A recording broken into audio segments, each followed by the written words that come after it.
நகர்ப்புறங்களில் வேலைவாய்ப்பு கூடி வருவதால் சமூகம் அடைந்துள்ள வளர்ச்சி என்ன என்பது போன்ற தகவல்கள் எங்களுக்கு கிடைத்தன. நமது அரசின் ஒவ்வொரு திட்டமும் சமூகத்தின் ஒவ்வொரு பிரிவினரையும் மேம்படுத்துவதாக அமைந்துள்ளது. காலை உணவு திட்டத்தால் மாணவர்களது வருகை முழுமையடைந்துள்ளது என்பதை விட மகிழ்ச்சியான செய்தி வேறு எதுவும் இருக்க முடியாது. மகளிர் உரிமை தொகை மூலமாக பெண்களின் பொருளாதார சுதந்திரம் அதிகமாகி இருக்கிறது. பேருந்துகளில் கட்டணமில்லா விடியல் பயணம் மூலமாக பெண்களின் சமூக பங்களிப்பு அதிகமாகி உள்ளது.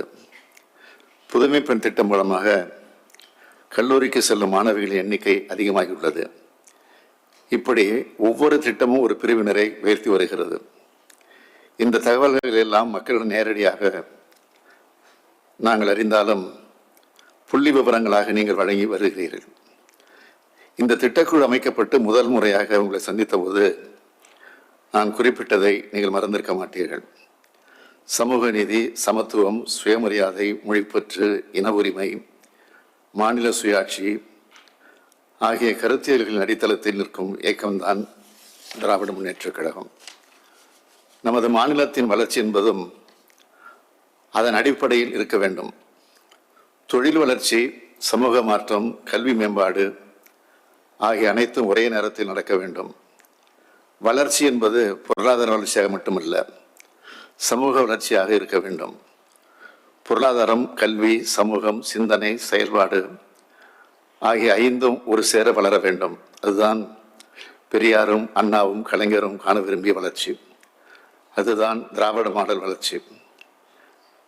ஏற்றத்தாழ்வு என்பது பொருளாதார ரீதியாக மட்டுமல்ல, சமூக ரீதியாகவும் இல்லை என்பதை உருவாக்க வேண்டும் என்று நான் அப்போது குறிப்பிட்டேன்.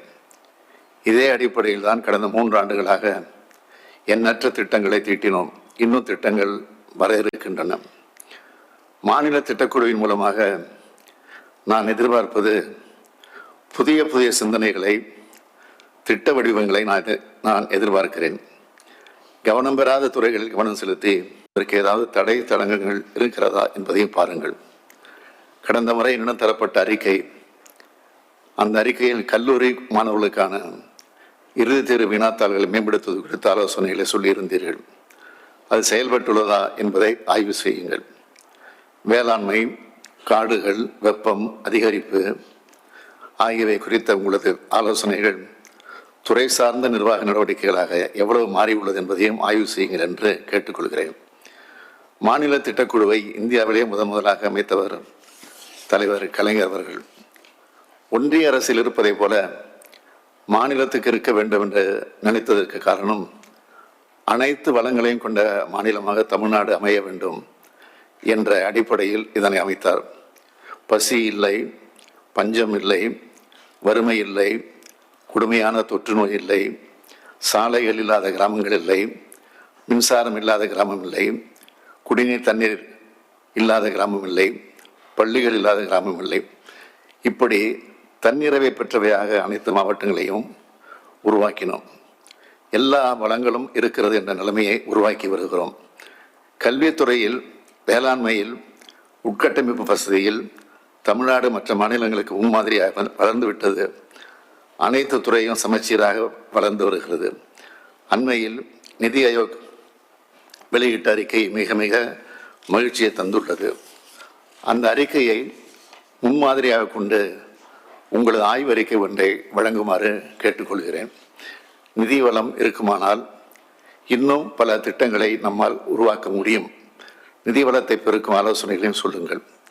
அறிவிக்கப்படும் திட்டங்கள் அனைத்தும் மனிதர்களையும் உடனடியாக சென்று சேர திட்டமிடுங்கள். காலதாமதமின்றி அனைத்து பயன்களையும் மக்கள் பெற்றாக வேண்டும்.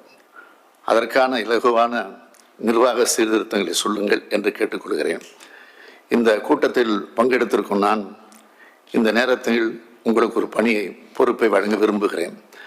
நமது திராவிட மாடல் ஆட்சியின் நோக்கங்களை சாதனையிலே சொல்லும் வகையில் ஒரு மாபெரும் கருத்தரங்கை சென்னையில் நீங்கள் நடத்திட வேண்டும். அதில் பல்துறை அறிஞர்கள், ஊடகவியலாளர்கள் போன்றவர்களை பங்கேற்க வைத்து அவர்களது ஆய்வு கட்டுரைகளை பெற்று அதனை வெளியிடுமாறு துணைத் தலைவர் ஜெயரஞ்சன் அவர்களை கேட்டுக்கொள்கிறேன்.